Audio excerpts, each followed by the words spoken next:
bitterness and resentment is more or less synonymous. Most of the time in our lives, we get to a point where we find ourselves bitter. Even the most calm, peaceful person get to a point where they express bitterness in their lives. But that's not the case we ought to live by. We can live a life free of bitterness. Bitterness actually is one of the struggles that causes people go through mental illness. It's a struggle that others struggle to live by. They are having to struggle with it as a burden in their lives. Have you sometimes faced bitterness caused by external expressions of people who maybe you feel or think don't mean good to you? Actually, it drains us emotionally. And when you're drained emotionally, it means you fail to live in a better life. In fact, the Hebrew understanding of bitterness is equated to poison. And it reminds me of an expression when someone takes a pinch of poison and puts in a very huge tank and asks someone to probably take a drink. No one is willing or wills to take such a kind of drink, knowing that even a pinch of poison is in a huge tank. It tells me, therefore, the Hebrew mind, when they talk about bitterness, they know its challenges and its consequence. The book of Deuteronomy chapter 29 brings this expression that says, let no man or woman turn away from God. Why? Because of perhaps the issue of allowing bitterness rooted within their camps.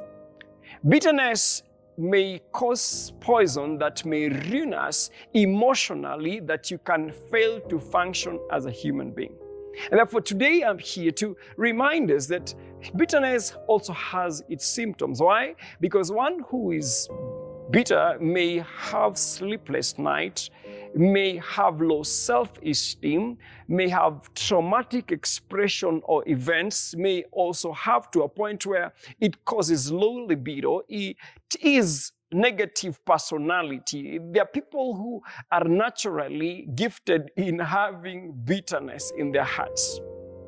Therefore, the challenge now we face, harboring bitterness may cause one to get suicidal, may make someone to have enmity with people who may mean well for you. Therefore, the one who holds bitterness is like one who takes some pill to probably be suicidal in order to die for the other one to feel the challenge. How do you even actually express that you're taking a pill or probably take a gun and shooting yourself for the sake of the person who wrongs you? Harboring bitterness reminds me of the book of Genesis chapter 4, where two brothers, Cain and Abel, one's offering will be accepted, the other will be rejected, and one will be so bitter to the extent of killing his brother. That is a consequence of bitterness. Therefore, bitterness may lead to death. Bitterness may lead to suicide. Bitterness brings disunity. And I'm not constrained to speak about bitterness even amongst political leaders and giants who have harbored seasons of hatred simply because they have historical bitterness. Therefore, this is translated even to the followers who also begin to adopt or acquire or inherit bitterness for the sake of their political giants. This causes disunity. In fact, even in Christian spheres, there are people who no longer sit together because they're simply bitter.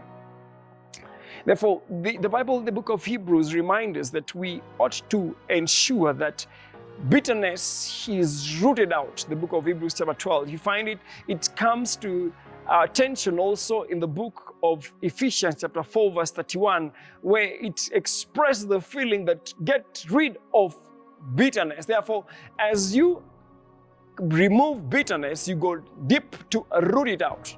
How do you overcome bitterness? I'm tempted to suggest only 2 points. One way is by setting our hearts on things above, but not things within. Therefore, when we are set or led to bitterness, we can choose to set our hearts on things above and not allow the things around us to make us hurt. The other way we can also overcome bitterness is simply by forgiving. The Bible makes it clear that you forgive as God forgives us. Therefore, how can I adequately overcome? Is by simply not allowing the things around me to cause me stagnate, yet the one who's above me is able to give me peace. Therefore, when you forgive, you let go, which means you stop to bear the burden. Therefore, who is the champion in this story? It's the one who chooses to let go of external things to distract them. May this expression of love, of joy, of letting go help us live a life that is free.